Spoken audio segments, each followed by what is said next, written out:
February. For many, it's a drudge, as the holidays are now in the distant past, and we wait impatiently for the hope that comes with spring. But here at YTD, February is one of the most important in the world of snacking. It's Candy Month. We will find the best the world of candy has to offer and serve it up to be critiqued by our God given expertise. While two teams battle in the Super Bowl today, we offer up a battle of our own, a nerds battle. Rainbow Nerds, Big Chewy Nerds, and Nerds Gummy Clusters compete today for candy supremacy. Candy Month is here. You tried it!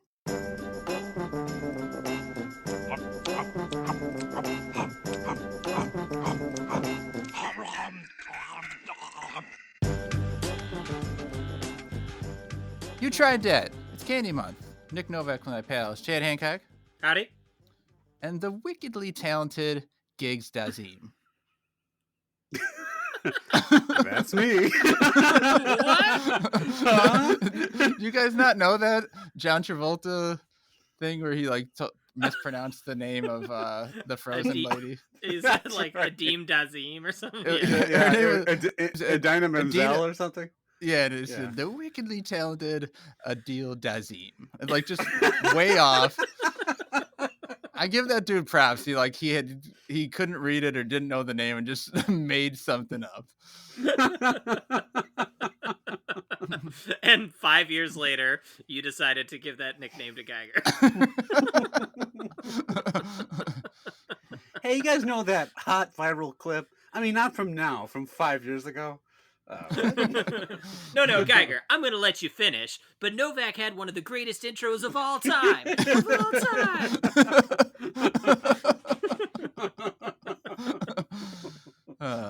is the Super Bowl today, and of course, we don't know who's in it. And last year, when we were recording our Super Bowl episode, we talked about how the Packers had a shot to be in it.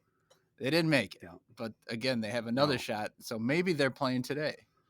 Yeah, well, and as of this recording, your favorite team, your both favorite teams, the Bears, are also they technically have a shot. I would be a bit more surprised if they were there, but and especially because that would mean they'd have to beat the Packers to get there. But I mean, hey, you never know. Weird things have happened. You do know because if you're listening to this.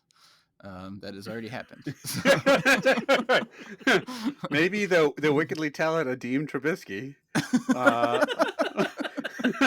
went on a crazy playoff run. Maybe they had to hide their children, hide their wives. Everyone winning a football game around here. Another topical meme for you guys.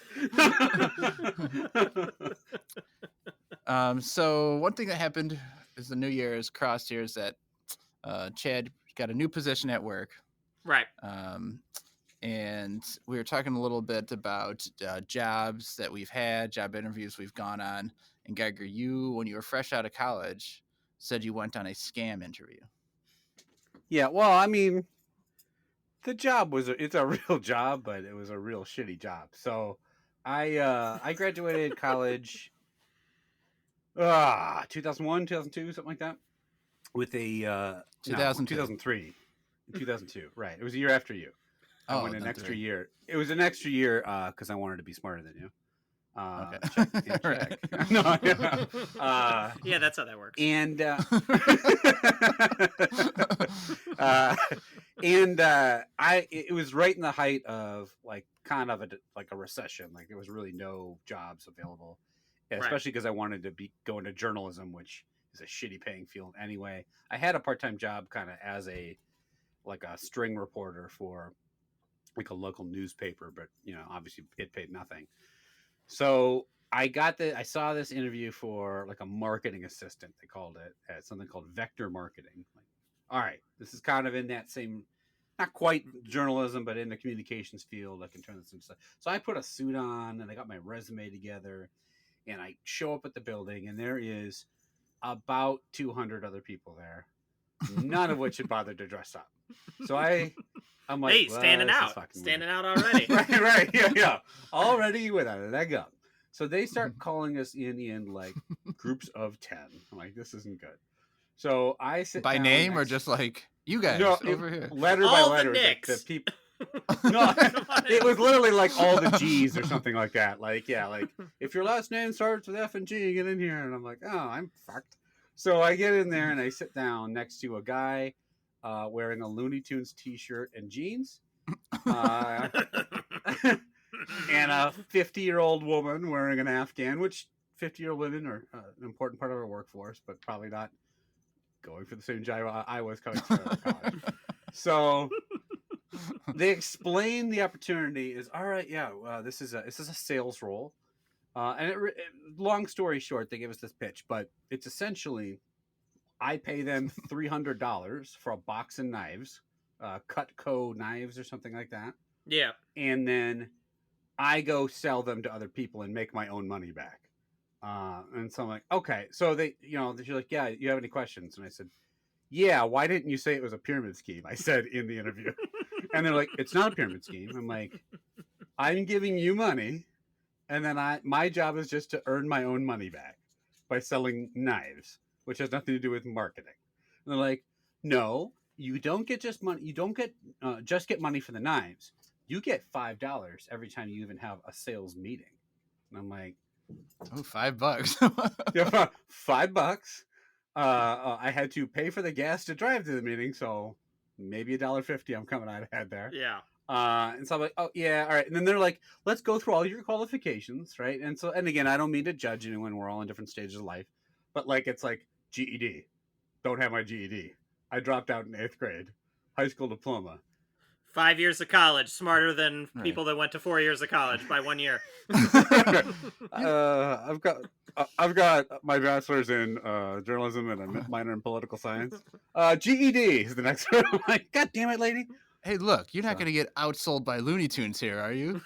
You're gonna get Hey, college boy, you got Looney Tunes right on your tail. You're gonna get outsold by Bugs Dazim over here.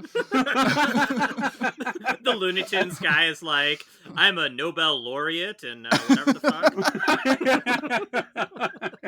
Yeah, it was actually Mel Is that a Blanc, thing? the guy who used to do Bugs Bunny's voice. He had fallen on hard times. Hey, how much those knives cost? You see, what's up, Doc? That's a terrible impression. So anyway, so I'm like, motherfucker. So she's like, all right, well, anyone who's interested, go on to the next room. They'll have like an orientation video. I'm like, what, about how to write a check for knives? And so she's like, Nick, I'd like you to stay back. I'm like, here we go. So they all leave, and she goes, I don't really appreciate your attitude and your body language, because I was like kind of slumped on my seat, like doing this. And she's like, and I go, excuse me? And she goes, well, we really want people who are excited about this opportunity, and I feel like you're bringing everyone down a little bit. So maybe this isn't for you. Maybe you just shouldn't go in the next room. I'm like, and I was livid at this point. I'm like, I thought this was a fucking job opportunity. You called it marketing. I go, oh, you don't want me to go in the next room and tell everybody how this is a scam? And she's like, Whoa. it's not a scam. You're I getting was aggressive. pissed. Yeah. So she That a pulled boy? out these knives. Like, look, She they gave you a cut. chance to. She stabbed me right in the stomach. She gave you a chance to leave. You should have taken it. I was You pissed. Well, I didn't want to go in. There was no way I was going to the next room. Don't worry about that. She goes, are you interested? I go, of course not. It's a waste of time. And I stormed out. And later, I was able to retire to a nice island vacation based on all my knives earnings. So You know, I actually, I didn't remember this until just now. I haven't thought about this in probably like almost 20 years. But when my first job out of college, I only worked there for like 5 months, and then I got laid off as part of like a third of the company got laid off. And so, but I was stuck living in this apartment. I had to lease the apartment for like 4 more months, so I couldn't move back home or anything like that. So I was just kind of like snowboarding and just kind of hanging out. But then I actually what a cool went fucking in. guy. I actually, Surfing the mountains, bro. yeah, you know how I do. But I went in for like, I saw a similar thing where it was like, oh, we want like, it seemed like a legit job interview. I put on a suit. I went in. Now I was the only person there. It wasn't like a whole gaggle of like, they just scooped everyone off the street. They didn't empty out the drunk tank at the local jail and me. Yeah. Right. But I go in with a suit, and I distinctly remember like, you know, I've got like my little folder with my resume in it or whatever. I hand the guy like the copy of my resume, and like he starts talking about the job interview, and within 30 seconds it's obvious that it's a pyramid scheme. And like, but yeah, the same thing. My body language just like I checked out immediately. And then after, you know, he tells me how much I have to pay to like get into it. And then he's like, "So you interested?" And I remember saying no, and I'd like my resume back. And I like took the copy of the resume off the desk, put it back in the folder, and walked out. Well, I got caught again. Like when we were working at Lone Star. Wow, like they literally were scooping people into a van and making them go to job interviews. So I was walking to class one day and someone threw a trash bag over my head. Threw me in a van.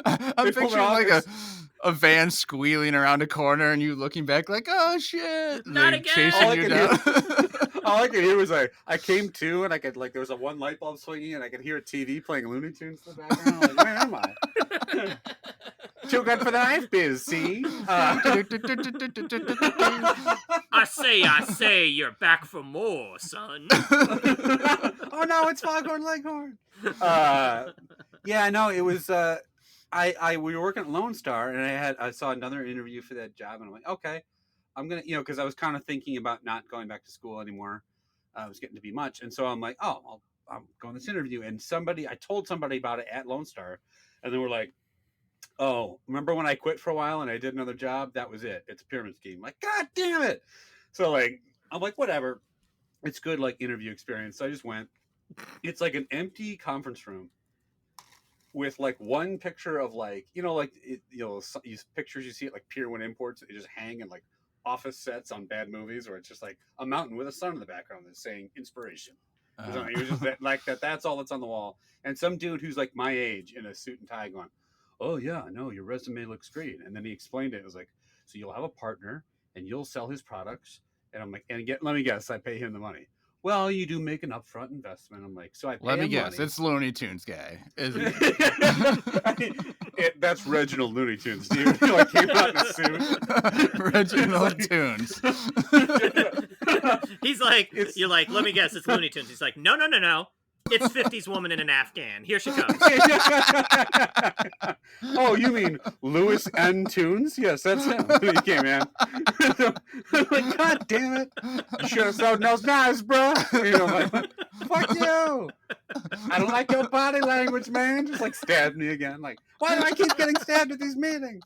But I'm like, this is a scam. I'm leaving. And I left. And then he kept calling me. He'd be like, I really think your background's great. I'm like, why? Because I can breathe? Of course.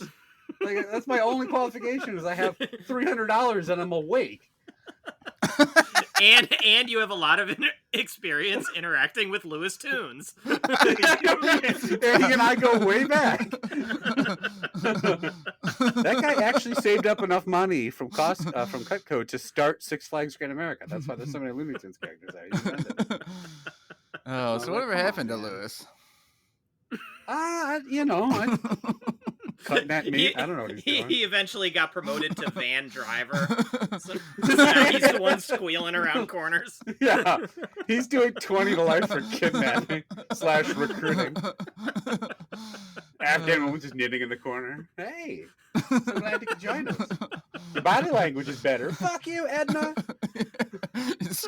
Knitting in the back while the van's flying around. Keep it on the road, Tunes. She's like in a dark corner in the back of the van, like it's waving wildly, and she's just perfectly still knitting. And you just see her She's like using slowly 2 knives emerge. to knit. 2 knives, you beat me to that. All right. Well, let's eat some candy. Louis Tunes was no nerd, but we will be eating nerds today. He probably was a huge nerd, actually. He'd probably guarantee is not winning at life if he was seriously considering that job. You're all pissed and like driving away all angry, but then you look back and like Tunes was in the parking lot and there's a line down the street of just people buying knives from him. Damn it.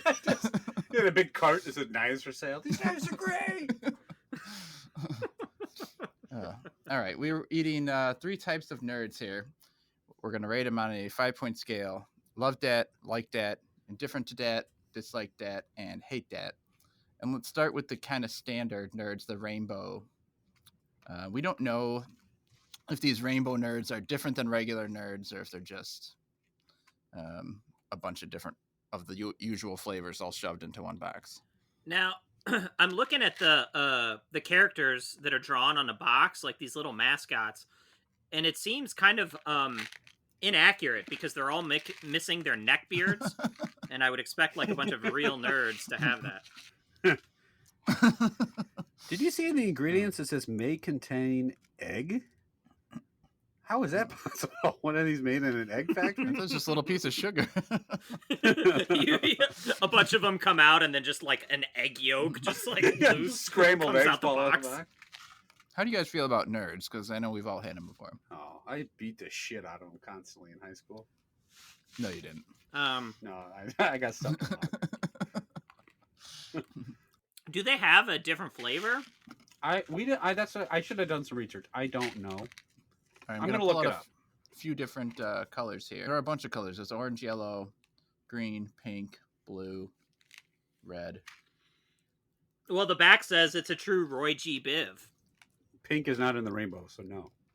Roy G. Biv, was he there for an interview too? The creating rainbows business was down on hard times. So these, I'm sure you've had nerds before. Just little pieces of sugar, basically what it seems like, hard candy. Really small, pebble-sized. They're supposed to have 5 distinct flavors: strawberry, grape, sour apple, orange, and lemon. Each flavor has a recognizable taste when eaten individually, but if they are mixed all together, it's a combination of sweet and sour rolled into one, according to them. I just noticed that. I tried the orange and the lemon separately, and I could definitely tell them apart. Yeah. Okay, Gagger, you're up first. What do you think of these rainbow nerds? Oh, boy. I was never a big fan of nerds growing up. The candy. They're fine. I just don't know, like, they're like so small. They're not bad. I mean, it's a fruit flavor. It's just like I'm trying to think of like eating them, and they're not easy to eat. Well, you just dump a handful and so small. It's like eating like crumbs of something. It's just like they get all over the place. Yeah. They're not a pleasant like chew. They feel like they get kind of stuck in your teeth. But the flavor's not terrible. I agree when you put them together in your mouth, though. Like as a handful, I get more sour than I do sweet. But individually, they're fine. They're indifferent. I'll take them or leave them. They're fine. I don't love them. I would never. You know what? Okay, no, I'll stick to indifferent. If someone handed me nerds at a party, I'm like, yeah, nerds. I'll eat some nerds. But I'm never gonna pick out nerds as like the candy, like at a movie theater, or like to eat like as like out of a trick or treat basket or something like that. All right, indifferent to start. Chad, you agree? This is tough because I actually do like the flavor here, both individually and as a like big group concoction. Right when you herd all the nerds off of the drunk tank into one room, I still think it tastes good. Mm-hmm. But the form factor is a problem here. They are too small, and it's just like you get a bunch of them kind of in your hand, and then it's like sort of sticky in your hand. You're like sort of licking them out of your hand. It's just annoying. Like it's one of those things. The only proper way to eat it would just be like to put a funnel in your mouth and just like pour them in. That also seems impractical. So that's a real neck beard talking there. I would like them. Funnel my nerds into my mouth. My hands are too sticky. I would like them better if they were just like a little bit bigger, right? Like if they were, I don't know, like 7 times the size. I don't know, like. I don't know. I was trying to think of some, like if they were M&M size or something like that, I might like them a little bit better, maybe. So I'm gonna agree with an indifferent to that. I do like the flavor though. Okay, I agree with you guys that the flavor is decent. I actually think it maybe only works in this little size. It's not like fun to eat these, and eating this entire box seems insane. Like insane. Oh yeah. Yeah. I think bigger versions of these would really like showcase the like sort of unpleasant sugary sourness. Like it would be too much. Because even when when I take a pinch of them, you guys like pinching them and eating them. You get like, let's say 6 or 7 of them, and you bite it, and it's just, you can still taste it. Like it's a little, like makes your mouth pucker a little bit. I think too much more would be off-putting. If I was handed them at a party, I would probably not eat them. I've rude party actually have, guest. like candy bins at work when people bring in their old Halloween candy and stuff, and there's always Nerds in there, and I never pick them. You know, there always will be left over, but they're not terrible. I think we kind of hit it right on here with the indifference. So the lazy electioneer for these Nerds, and that seems fitting. So I think next, when you get rid of when you're done with Nerds, you find a big Chewy Nerd to see if it is any better. So let's find the bad before. Yeah, same here. Crunchy shell outside, soft and chewy inside.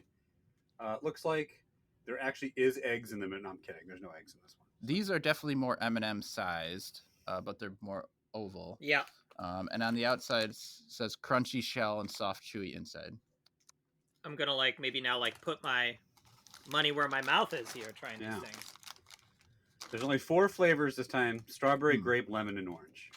They're like jelly beans. They don't taste that much like Nerds. They taste exactly like jelly beans. Yeah, they do. I was expecting the shell to be thicker because of how hard a Nerd is. Or like more of a texture. This Nerd is harder than our Nerd looking at the top high school cheerleader. You know, that's what you guys called him in high school, right? The top high school cheerleader. Mm-hmm. On top of the pyramid. When you think of a nerd, is it usually like a scrawny, skinny dude or like a big neckbeard type? I think of a scrawny, skinny dude with glasses and pimples and stuff. Yeah. Yeah, same. And I don't know if that's just because of movies like Revenge of the Nerds or whatever. Or do I just think of what I see in the mirror every day? You're not scrawny. Geiger, something made me think of this now. But when you you said you worked for a paper early on, right? I did. Newspaper. This is some kind of weird story about a guy who wrote a comment about his name was Shrank or something like that. Fuck. No, yes, but that's not, that wasn't at that paper. That was at my school paper at UWM. So there was... What was that? There's 2 great stories real quickly from that newspaper. That paper, I briefly wrote for that paper my senior year. I just wrote a sports column, but the paper was notorious for being really shoddily edited. So there was my favorite article I ever read in there was a review of the movie.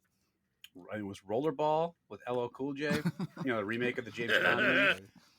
And they're like, LL Cool J is not a very good actor. He should stick to raping. Because they spelled rapping with 1 P on accident. And I'm like, that really changed the tenor of the sentence. I'm like, he should stick to raping. That's pretty violent. We could always picture LL Cool J reading the review and just doing a spit take of his coffee. Yeah, what am I doing? How do you know? But there was some guy who he had an op-ed column or something, and his last name was Shrank or something like that, and he would finish all the articles well, now you should know that what you're doing is wrong. You just got shranked. And I could not stop laughing. It was the dumbest fucking way to end an article. Who is letting him write this? And everything was about him shrinking people? Whoever he was writing about getting shanked. And I was like, that isn't even a word. That makes no sense. Then he yeah, that's what that was. Came up to you after the job interview and stabbed you and was like, you just got shranked. When I'm in prison, slip me a shrank. You mean a shank? No, a shrank. A copy of one of my articles. Why would I want to? I got to pass them around so the guys can read them. Getting shanked was revealing the bad things people did. And getting shanked was that he called you out in his article. He called me out. Getting shanked was the original title of Honey, I Shranked the Kids. That's what they were going to do. And then he felt mad that they stole his last name for it. Or did he write a movie review of Battlefield Earth, and then at the end he said, "You got diseamed"? Thank you. This is from the deliciously talented Mike Shrank. Did he like use Shrank like the Smurfs use it and just like use it with everything he did? Happens to Shrank. I just got shranked. I went into the pool and my penis shrank. Oh wait, that was literal. Yeah. In my language, shrank means grew. Yeah, in my language, I swear. Shrank means like the biggest thing anyone's seen, right, fellas? High fiving in the office. No, the newspaper I wrote for, I covered like council meetings of a very small Wisconsin town. It was a lot of like, they ratified to fill in the embankment on Highway 71 or whatever. That's great. Yeah. So you were the one who really got shanked with that. Oh, I got shanked in the ass. Yeah. I was like, I turned around. I'm like, is this part of this Cutco deal? No, I actually wrote some feature articles that were much better and much more. That's actually, I think I told the story about how I had to go pretend to be a fireman or whatever. That's part of that. Yeah, right. That story is so good. All right. I was gonna say if the job was just covering these like local village council meetings or whatever, I actually think maybe the MLM would have been a good career move. It's like an upgrade. I'm back for the knives. Give me the knives. My next 7 articles would be like, and anyway, if you'd like to know more about a great deal on cutlery, give me a call at Shrank. All right, Chad, what do you think of these big nerds? The strawberry flavor is bad, I think. But I kind of like the lemon and the grape, and the orange is all right too. But so I do like these more than the regular rainbow nerds. They're easier to eat. I think the flavor is better overall. But again, it is just kind of like a strong flavor in a way that I can't eat a lot of this. So I think that's gonna. I don't think I can give them a like that because I basically just sort of ate the minimum I could to like try all the flavors a couple times, and then that was it. So I'm not sure if I'm even gonna finish the bag, but they're not bad. So indifferent to that. I think these are worse than the rainbow nerds. I like them less. There's actually so the first one I ate was grape, and I actually liked it. I said, "Oh, these are gonna be good." The other 3 were trash. I don't know why. I just liked the grape better, and I thought the other ones were awful. Wow. Oddly enough, my wife came in, ate some of them out of the bag, texted me just now from upstairs that she loves these, gives them a love. But is that shocking? I'm going the opposite way. I'm going to give them a dislike. I don't want to eat anymore, and I don't feel like picking out grapes. Not good enough for that. So, an indifferent, a dislike. Geiger, where you said? Yeah, I lean more toward Novak. This is a jelly bean, and I don't love jelly beans. This is just a jelly bean, except it's worse than a jelly bean because it has this crappy, crunchy shell that's not really crunchy, but it's just gritty. It's like an unpleasant texture. Well, I kind of like that part of it. I didn't. To me, what I liked about what I liked more about the nerds is the flavor is stronger. It's not. I think like the flavor gets a little muted. It's like sweeter. When you eat the jelly bean version of it, and I didn't like it as much. It gets way more stuck in my teeth. The nerds have like a sharper, stronger flavor, and I like that crunch a little bit better than I like these. So I will give these a dislike. All right, they're not horrible. Like of all the dislikes we've had, this is like a mild one. But the regular nerds, rainbow nerds, in the lead for now.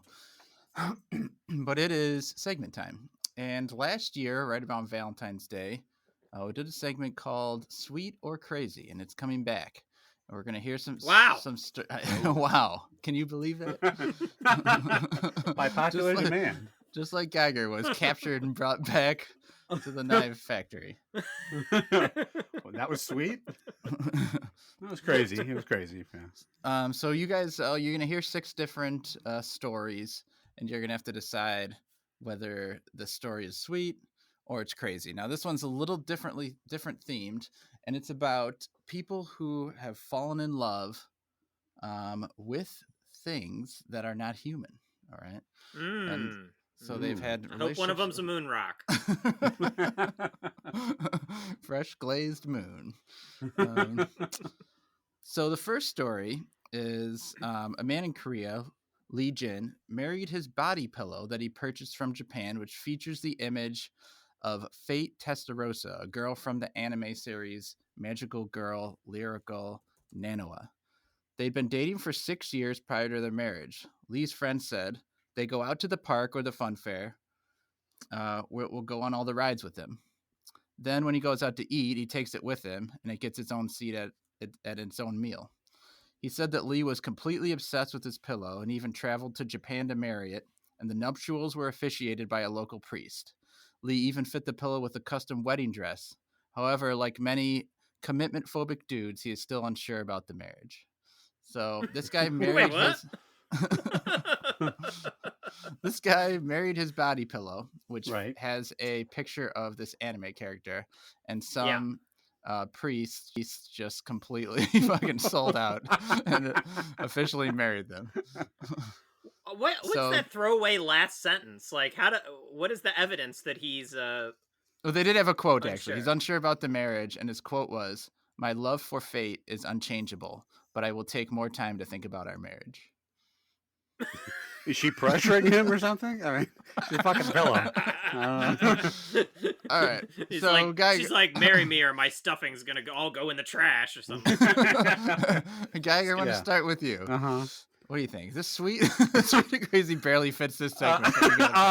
Well, is the pillow hot? I mean, how good looking is this anime character? I haven't looked up this Fate Testarossa. Standard I anime just character. did. It's very standard, blonde, two huge pigtails that go like way down, Mhm. past his butt. That's not what I thought you were gonna say. Huge. Yeah, I was gonna say. Two huge pigtails. And she's I wearing need to like know all the black basics. leather. Give me the basics, Chad.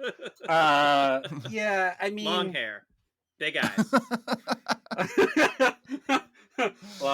long hair, big eyes, wonderful personality, down pillow stuffing.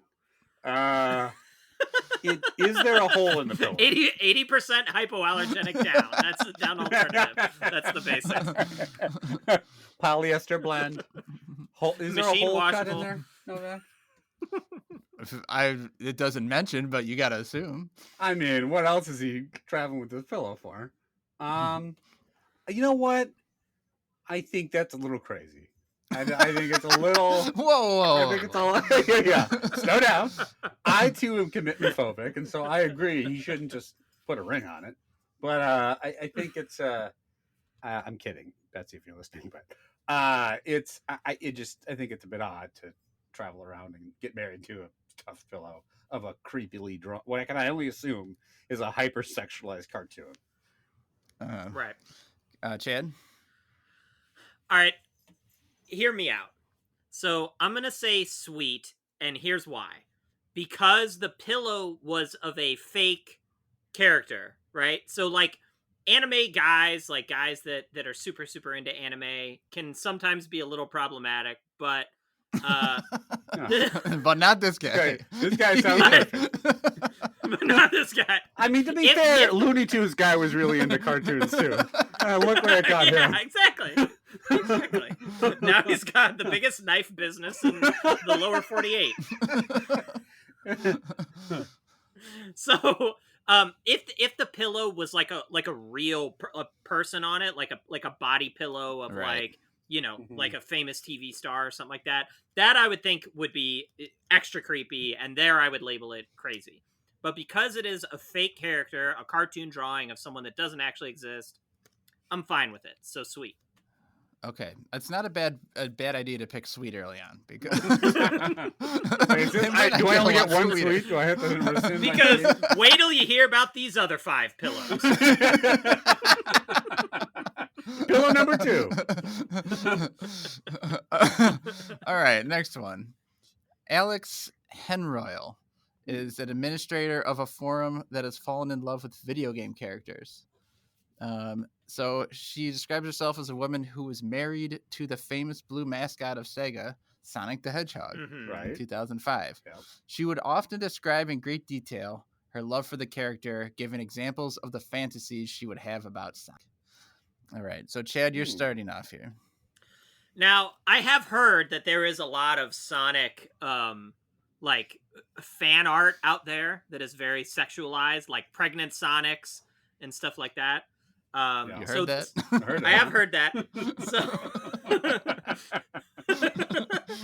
look, there's a lot of pregnant Sonics out there. It's well known. Okay, so Did you hear it by putting on screen reader?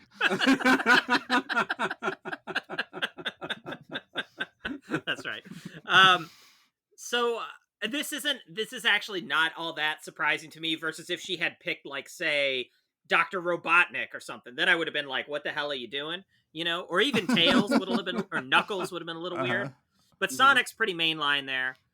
So I'm gonna stick with Sweet here for that one because it's not that weird yet. Geiger, are you gonna disagree with? So she's in love with a video game hedgehog that runs fast. Is that what Yeah, we're saying? but remember, Just want to make sure I got all he the does relevant what details. Nintendo don't. What? He does what Nintendo don't. Wait a minute. Okay. How much do you know about this fucking pregnant porn? There's no way you had the tagline ready. That's old Sega Genesis. Slogan from okay. back when it Genesis does what Nintendo don't. Yeah, I mean, maybe she took the Rumble Pack controller and positioned it in such a way. Like, you know what? Again, in thinking, Chad's last answer was kind of an interesting one.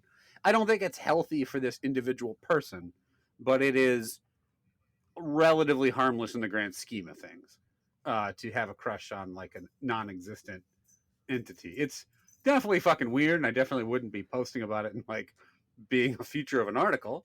But as far as nerds go, this one's pretty harmless. This was written by Mike Schrank. That article. Doing some hard hitting journalism. Also, then after the interview, I took her out to dinner. Let's just say she got shanked. And then she made me watch her shrink Sonic. It was kind of weird. You talk a lot about commitment phobia, but like Sonic is all about the rings. So, that's a pretty good one to pick. Wow, nice. That's it. Yeah. Nice job. All right, next story. Amy Wolf Weber is a church organist in Pennsylvania and is married to an 80-foot magic carpet themed ride called 1001 Knots, featured in Noble's amusement park. This was after a courtship that consisted of 3,000. She even changed her. Going on a She ride. even changed her surname That's not... to Weber after the manufacturer of the ride. She's been attracted to the fairground ride since the age of 13, explaining, "I was instantly attracted to him sexually and mentally.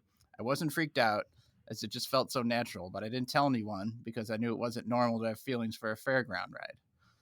She also sleeps with a picture of the ride on her ceiling and carries its spare nuts and bolts around with her. So I'm just fucking removed bolts from the ride. I mean, most people make jokes about how your wife has your nuts in her purse. This lady did it literally. What do you think, Egger? So, all right. Okay, same question. Is the ride hot? It's called Is the ride 1001 voluptuous? Yeah. Oh, wait. Big luscious knocks? So I'm looking it up. I looked it up right now. The ride. It's one of those ones where like a bunch of people sit on like all on a bench basically, and the bench just like kind of rotates vertically, like in a circle. Oh yeah. You know, like Ferris wheel style. I'm rotating vertically right now.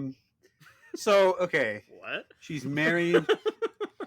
So she's married to the ride because she's married to the ride. I see it. because she went on at 3,000. So does that mean I'm like married to my CRV because I drive in it every day? Like, did I not realize I was betrothing myself to my vehicle? You know what, guys? It sounds a little crazy. Yeah. It's a little odd. You can go down a limb with that take, I know, but it's okay. I mean, this thing doesn't even have. Look, anime chick, or Testarossa Ferrari face, or whatever her name was, and Sonic have like human characteristics. They speak, they do things. You can see them walking, having adventures. This thing doesn't even have a face. She's calling it a he, and that's a little bit disturbing. All right, well, Chad. Here's the thing. The problem is that I Googled the ride, and the ride looks like shit, right? That looks like a super, super boring ride. if this was like some badass roller coaster, right? The Beast, Millennium Force, something like that. Then I'd be like, all right, it's sweet. But if you're gonna get married to a ride, like pick a good ride. So I'm going crazy. A good point. That's a good point. Like a handsome ride that can provide. Yeah, exactly. You want the top dog ride. All right, next guy. Liu Yi decided he would marry a cardboard cutout featuring his own likeness. Yi never went into detail about exactly why he chose to effectively wed a photograph of himself, but he did go through all of the traditional Chinese marriage customs. So this man has a giant cardboard cutout of himself, and Chad, what do you think about that? Ooh boy. Well, okay, so now we're getting to the point where now it's like the body pillow one, but it's a real person. But him. So it's harmless, but it's him. So presumably he consented to this whole thing. Wow. And you know what? If it was yourself, like, nobody knows how to please you better than That's yourself. true. Am I right, boys? Yeah, oh yeah. I'm great at it. Yeah. Except maybe a theme park ride, but besides that. I mean, the only thing I could think of is like Raging Bull, maybe. But yeah. Nobody can tickle my balls like me and Superman over Six Flags. So, okay. Well, but the cardboard cutout, though, like, that can't be comfortable to cuddle with, right? It's kind of probably got those, like, sharp edges and stuff. So, for that reason, I think I'm going to go crazy. We're just going into the crazy territory here. Just barely. Dagger? No, like, is Liu Yi hot? He looks like a regular dude. Okay. This may come as a surprise, but most of the people in these stories are not that hot. Well, I mean, but if he's hot, then he might want to fuck himself. Kind of makes sense. Oh, I see that. Right. Yeah. Yeah. It's. Can you imagine having to show up at this fucker's wedding, like his traditional Chinese wedding? Like everyone's sitting around, and he's like sitting at the head table with a fucking piece of cardboard. Like, why the fuck did I fly? Having to show up at his wedding. Yeah. He said he had a traditional. They threw me wedding. in a van, and I ended up at his wedding. You're going to this wedding. I showed up for a job interview. I was like, all right, now you're going to give me $300. We're going to give you a plane ticket. You're going to go to this guy's wedding. Wait, what? Keep those knives away from my husband. It's slices. It's slices. No, not Liu Yi. Right. Yeah, dude's All right, two crazy.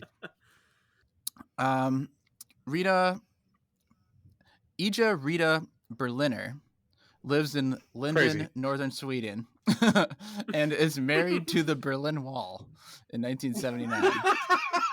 She says to have fallen in love with the structure at a young age when she saw it on television and began collecting pictures of the wall, saving up to visit.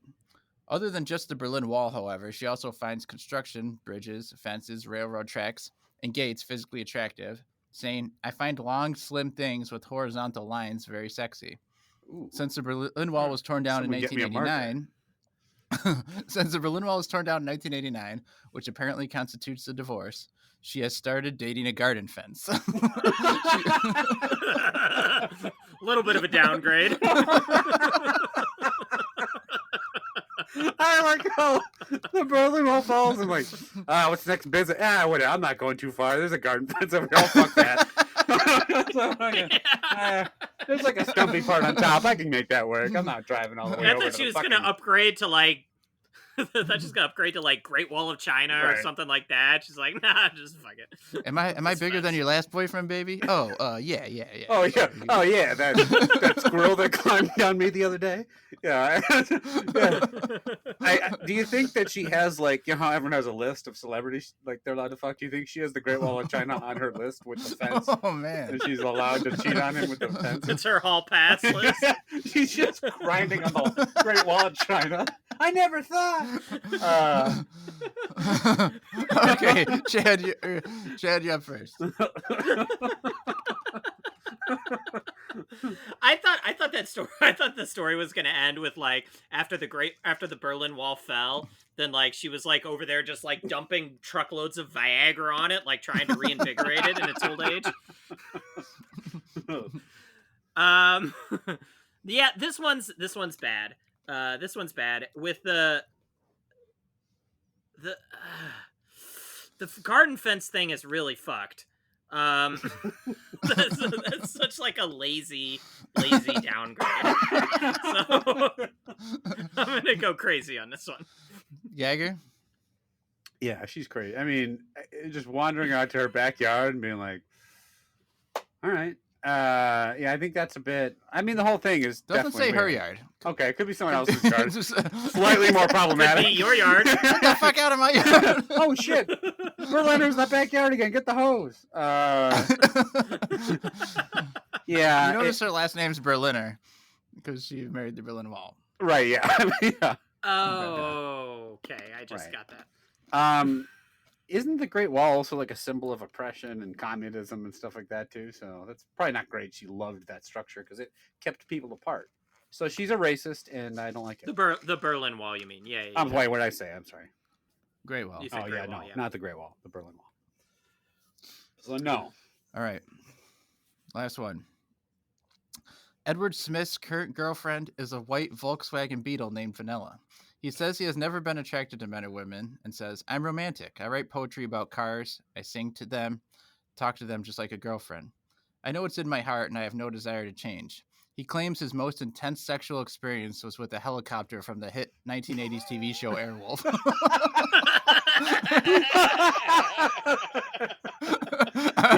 All right. I'm not done. I'm not done. Apart from Vanilla, he has had relationships with other cars, such as a Victoria 1969 VW Beetle, with whom he had a relationship for 5 years. Smith also admits to having sex with over 1,000 cars, a lot of them belonging to strangers or in car showrooms. Oh boy.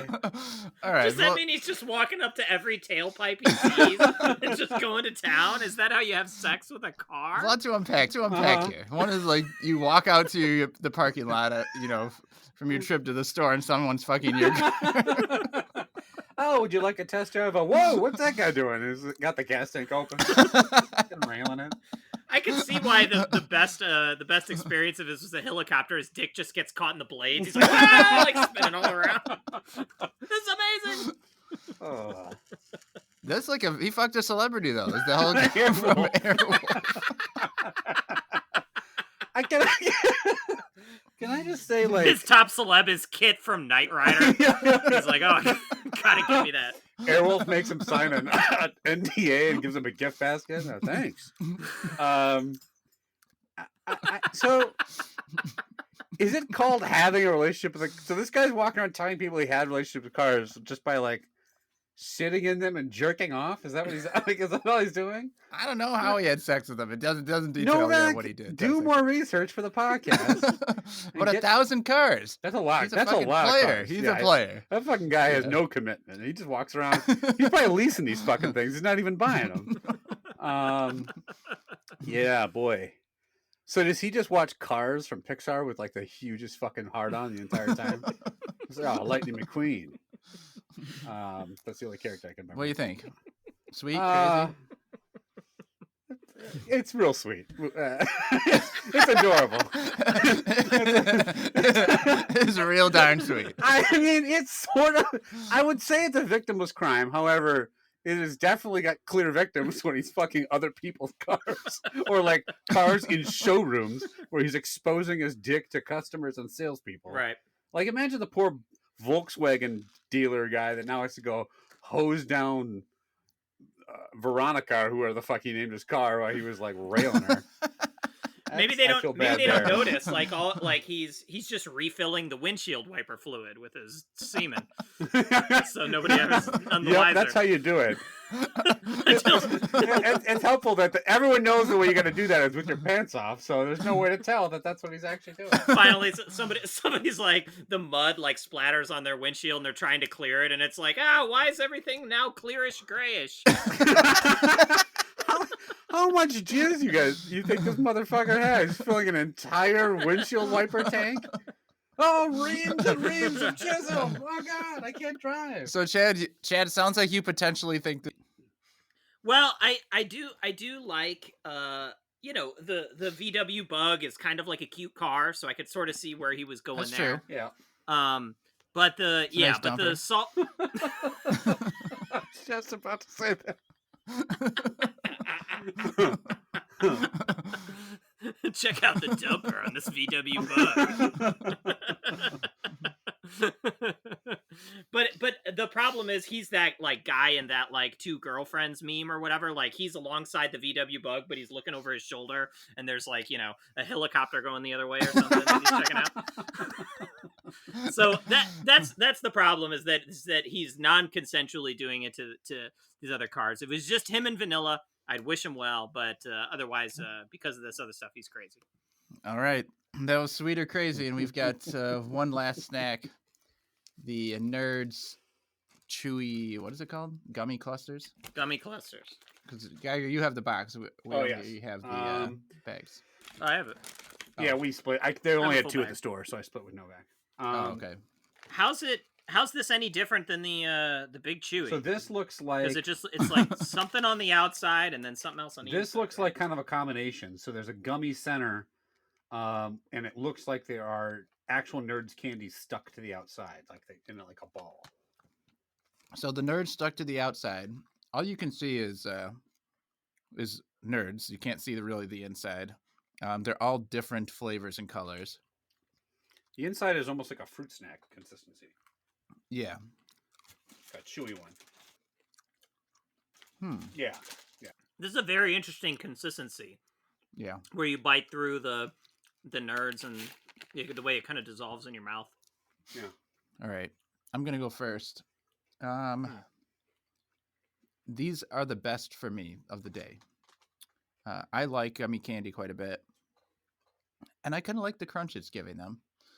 And the nerd flavor of these Nerds seems less overpoweringly sour than the regular Nerds. This is the one I would most likely go back to eat. And I actually do enjoy them. So I'm going to give them my first Like Dat of the day. So Like Dat to start. And they could take it. The best score so far was 3 indifference. So won't take much, but I could see these being polarizing. So Geiger, what do you think? I agree that of these 3 snacks, this is the one I like the best. It's the best balance. It's not just the all grit of the Nerds with the all like gooey jelly bean flavor of the other one. The flavor is a little bit better balanced. You get the sharpness of the Nerds counterbalanced by more of the general like sweeter fruit flavor of the gummy thing.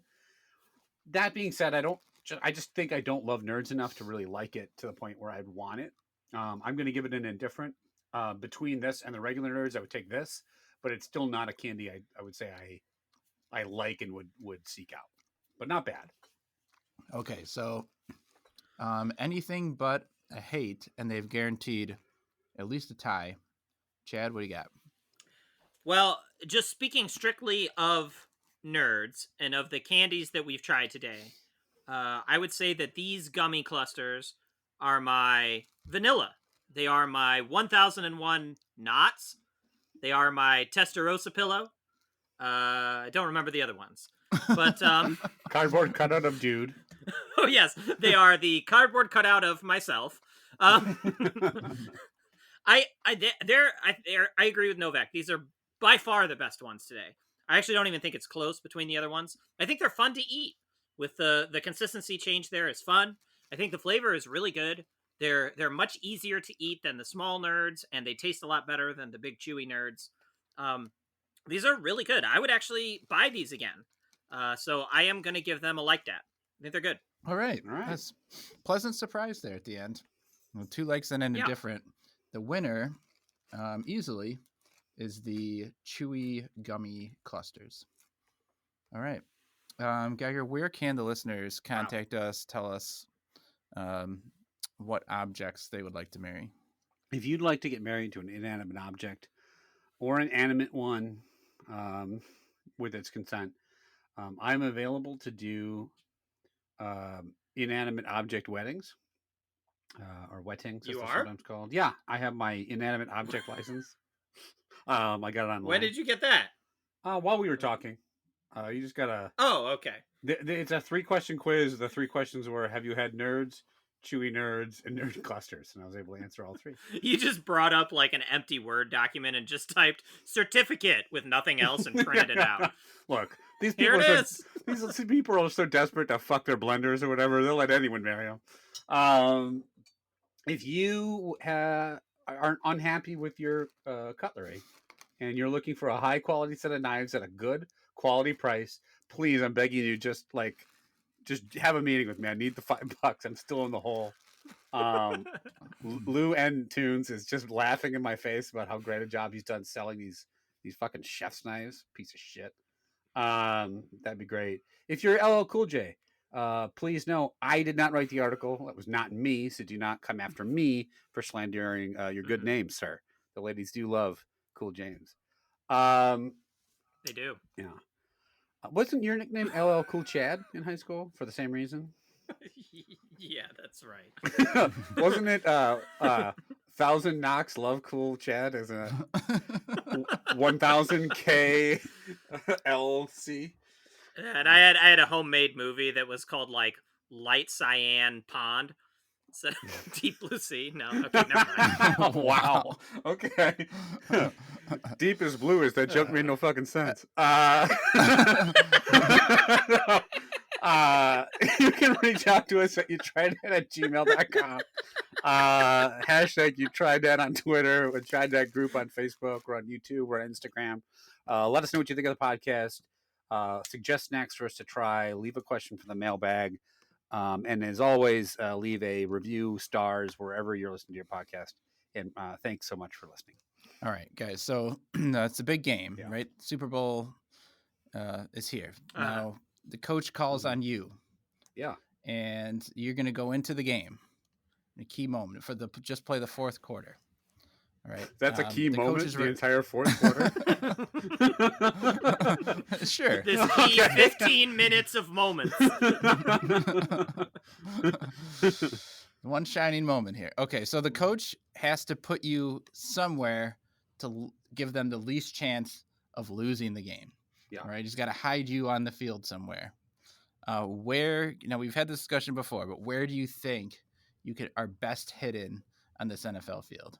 And it has to be like, it can't be like left side guy on special teams or whatever. Does it have to be offense or defense?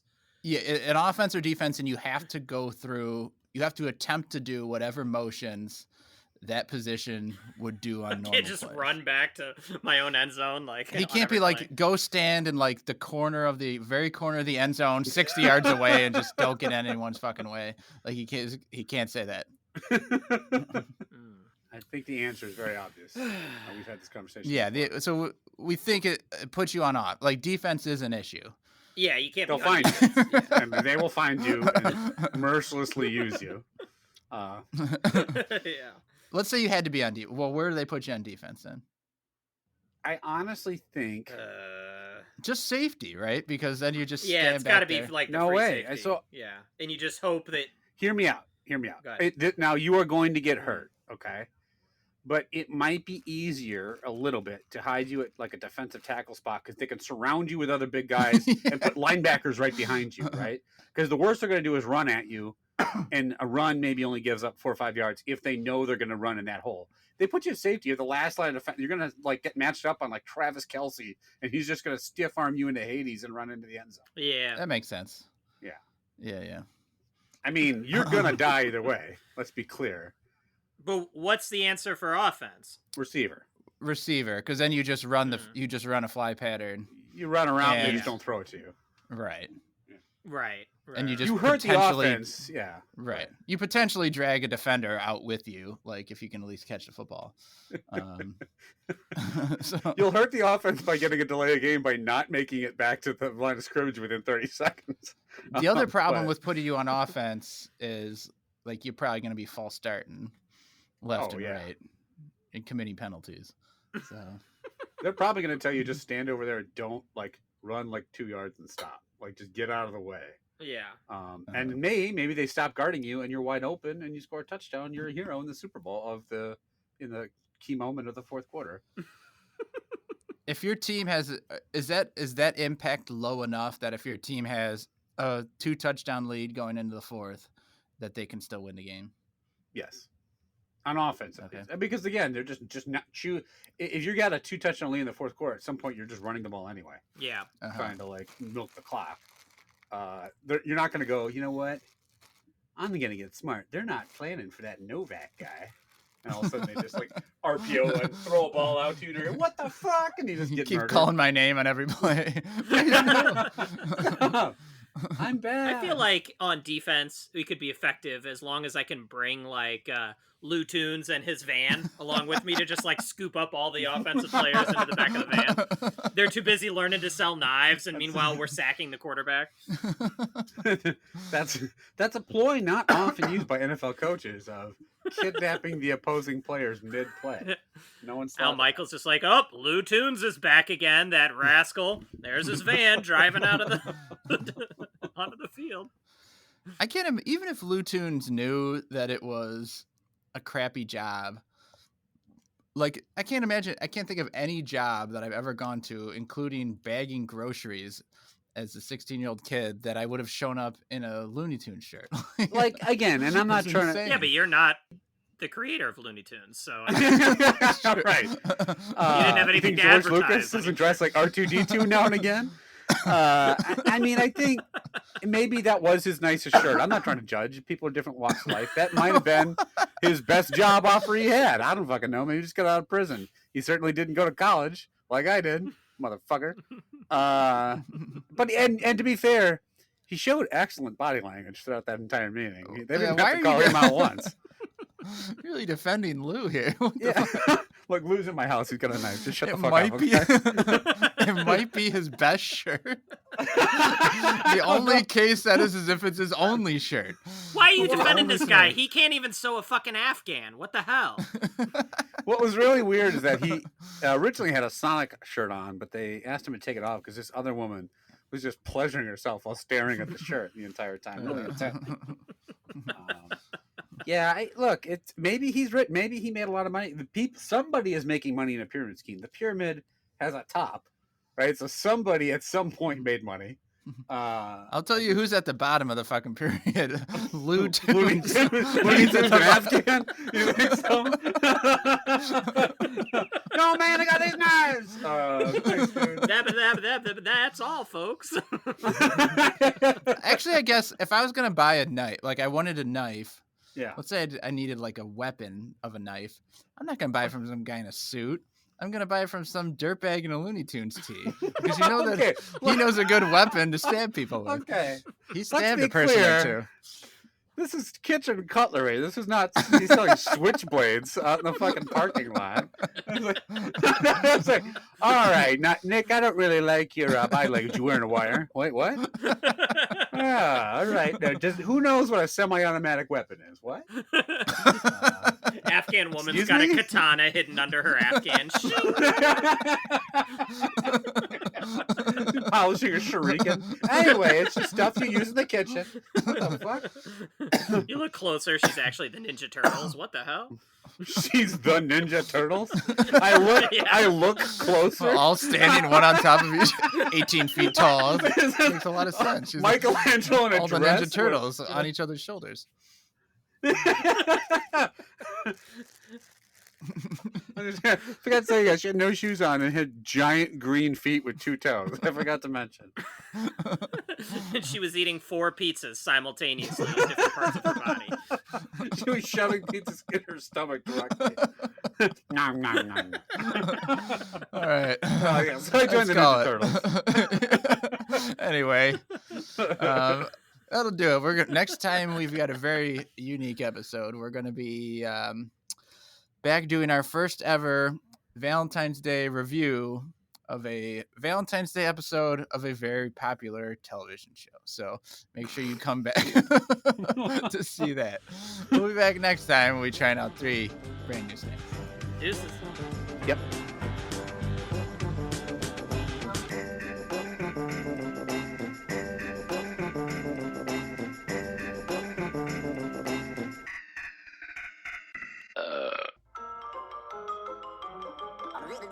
That's all, folks.